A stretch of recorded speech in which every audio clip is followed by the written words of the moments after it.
I'm glad today to have back on the program a favorite of mine, Dr. Grant and Kathy Mullen. And Grant was an anesthesiologist, he's a mental health practitioner, and he and Kathy have traveled through many parts of the world offering their emotionally free course, which helps couples come together to be one to experience all that God wants for them as an individual and as a couple.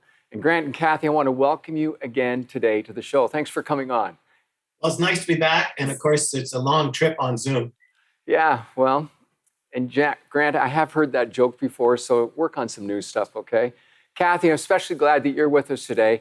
We're actually going to be talking about some heavy things today because as much as everybody idolizes relationships in the midst of this Valentine's week, we know there is so much pain. And I thought we could talk about that, and in particular, just to unpack and address some things that will help people. One of the things that I would love to get you to weigh in on as you've worked with couples is to talk to me about emotional affairs. How do they start, and are they as dangerous as the real thing? Well, an emotional affair, of course, is dangerous because it doesn't usually end there. It usually continues on. But actually, there's an easy way to understand why affairs even happen, whether it's emotional or physical. It's that most people marry because the person they marry, they think is going to meet all their emotional needs. I mean, unless you're marrying for money, that's usually the reason you marry. And so, of course, it's not possible for the person you marry to meet all your emotional needs. So then that generates conflict, disappointment, and frustration. And then if you're in a frustrating relationship and someone else crosses your path who you think is going to meet your emotional needs, you're going to be drawn to them. So that's actually the origin of all infidelity, is you're drawn to the person who you think will meet your emotional needs. I mean, that's why you got married in the first place. But of course, that's a trap as well. And so the problem is that our hearts aren't healed. So let me jump in. And Kathy, let me ask you this question. So if you were speaking to whether a man or woman, but in particular a woman, and her needs aren't being met, and in her mind, she's wandering down a dark road, trying to find those needs met through someone else, how would you counsel her to come back, especially when she's so unhappy with where she's at? What would you say? Good question.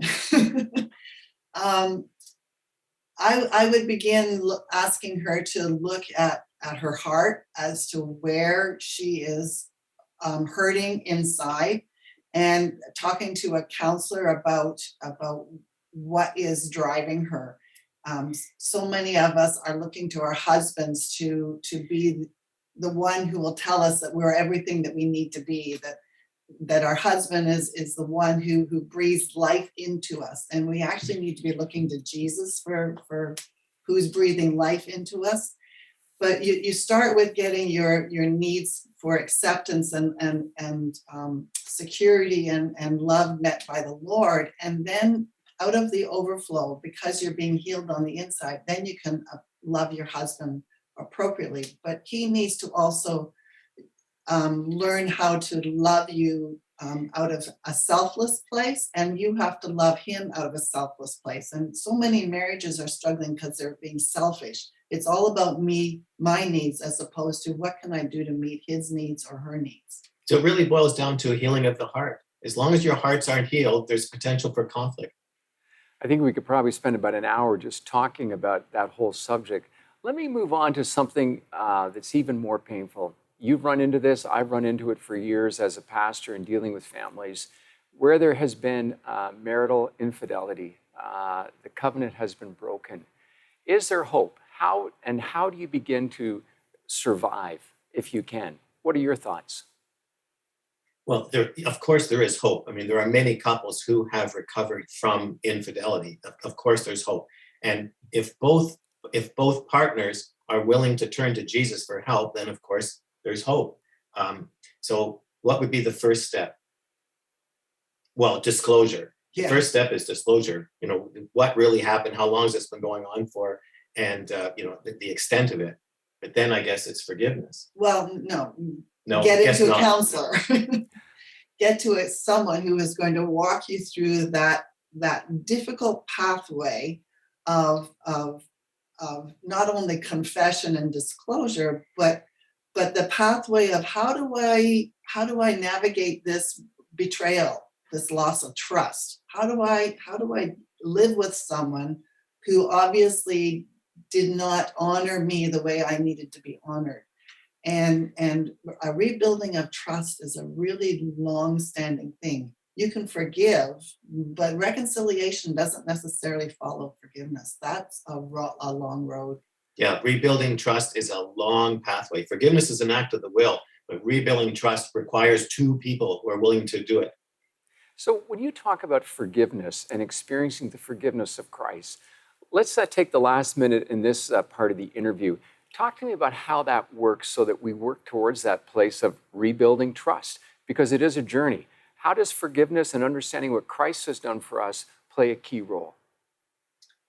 Well, when you understand that Christ has forgiven us of anything that we have asked him, like if we've repented and come to him and said, God, I've really messed up, I need your forgiveness, you you can receive it intellectually, but you really also need to receive it in your heart so that you forgive yourself for what you have done.